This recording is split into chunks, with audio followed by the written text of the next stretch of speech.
Welcome to another episode of What is Hashimoto's with Dr. Martin Rutherford. To find out more on any of our topics, or for information on scheduling a consultation with Dr. Rutherford, please visit us at whatishashimotos.com. And now, here's Dr. Rutherford. So the question that we're going to answer today is, what foods do you avoid when you have Hashimoto's? So when we started with Hashimoto's many moons ago, I don't know who it was at that point in time actually came up with the fact that gluten was not a good food for Hashimoto's, but we thought we were pretty hot stuff when we would take people off of gluten after the doctors told them they were sick and nothing could be done for them and they have fibromyalgia and chronic fatigue, and all of a sudden they felt wonderful. Now, not everybody felt wonderful because there's varying degrees of sensitivities to gluten, but that was kind of the beginning of really understanding food in its relationship to Hashimoto's. Now, if you've been watching this series, Hashimoto's is an autoimmune problem. It's primarily an autoimmune problem. So, and 70% of your immune system is on the inside of your intestines. So, good answer. Good question, I would say, to answer. So it goes beyond gluten.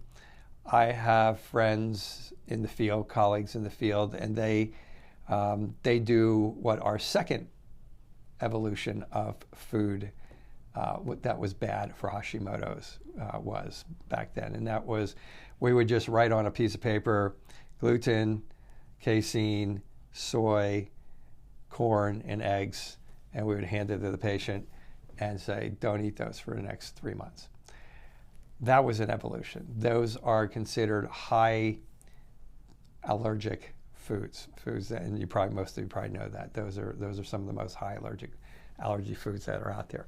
Another thing we used to do was we used to say, okay, here's a piece of paper, write down your 5 most favorite foods in the whole world. And they would write them down and hand them back to us, and maybe we would look at them and maybe we wouldn't.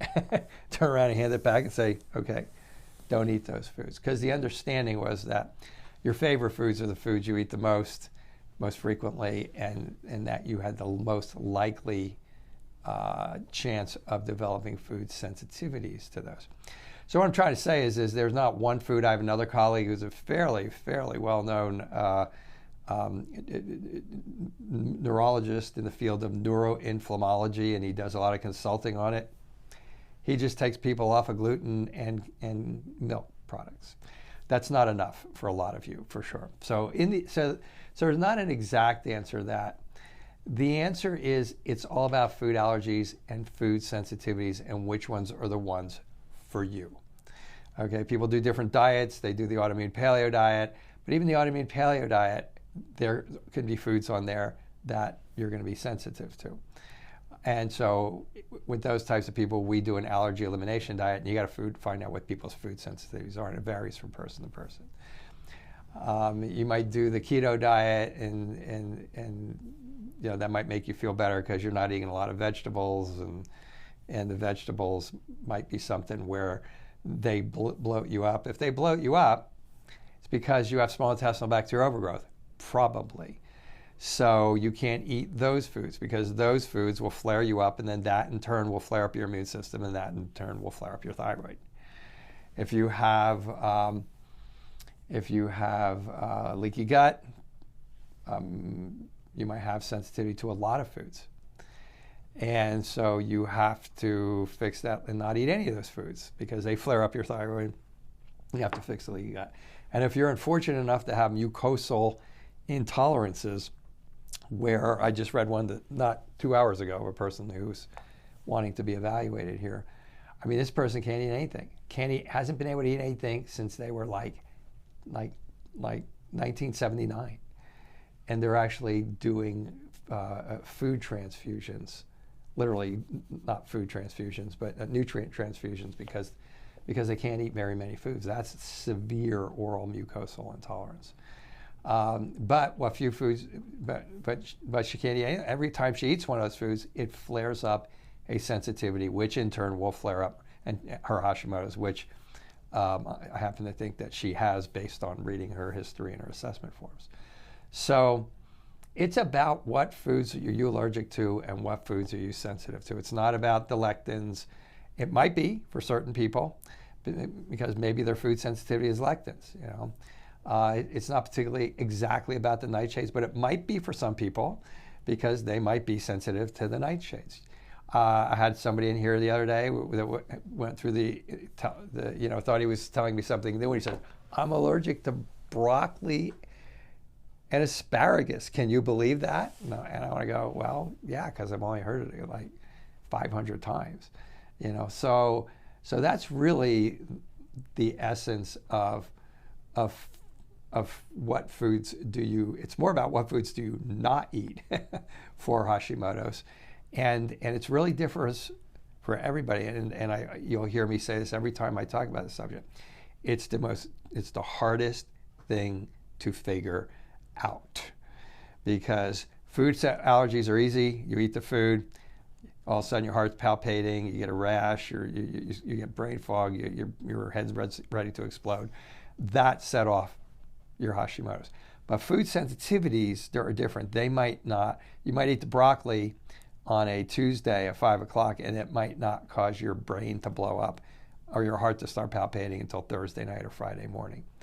So that's what we craft a lot of the initial aspects of our program on, because the reason I like that question is it's almost like until you figure out, you can kind of get the idea of how complex this could be. Until you figure out your food sensitivities and allergies, it's hard to get anything else to work on that person until they're fine. We have some new programs where basically they're baseline programs.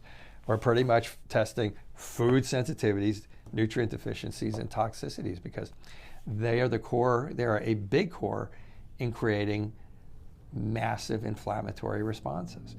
But just to confuse the matter more, if you have SIBO, good luck. You're gonna get on that diet and with those, and you're gonna blow up. Or if you have those oral tolerances, you're going to get on one of those diets and you're going to blow up. So it's a little complex. So I'm telling you all that because I know almost everybody comes in here today versus many, many moons ago when I did this. Everybody's on a diet. I have one today. I just looked at another one. I looked at a couple of people who called in and want to be evaluated. And I had to laugh. It says, "Do you want help with your diet?" And it said, "No," because this person thinks that they have the perfect diet. And they're eating a great diet. But I guarantee you that several of the foods they're eating is flaring up their thyroid problems.